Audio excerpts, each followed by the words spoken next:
صباح الخير او مساء الخير على حسب ما انت بتشوف الفيديو.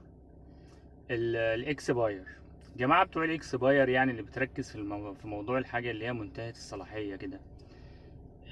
عايزك تفكر معايا بره الصندوق. تفتكر ان حاجه زي دي كده مثلا لما الشركه بترجع الشركه بتعدمها، او الشركه بت بترميها مثلا، او خلاص ما بتعيدش تصنيعها تاني.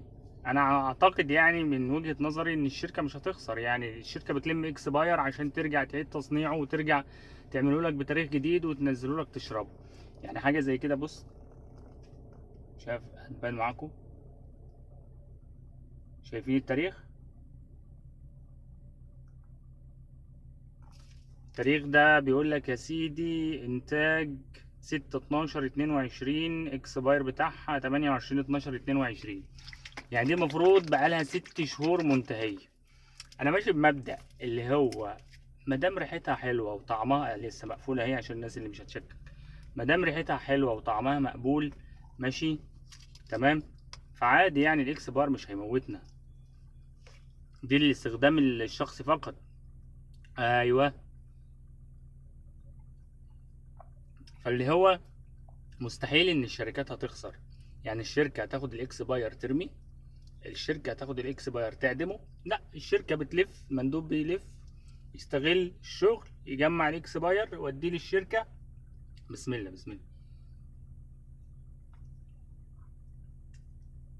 والله طعمها لذيذ، اقسم بالله كأنها انتاج امبارح.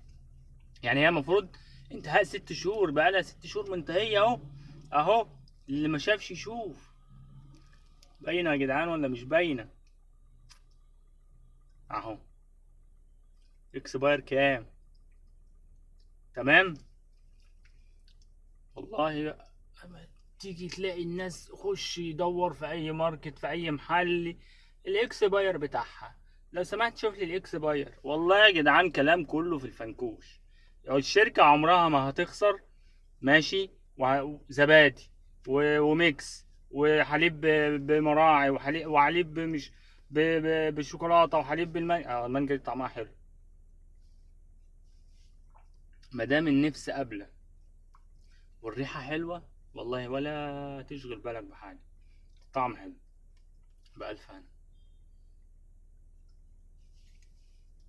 كفاية بقى عشان ما خلصهاش.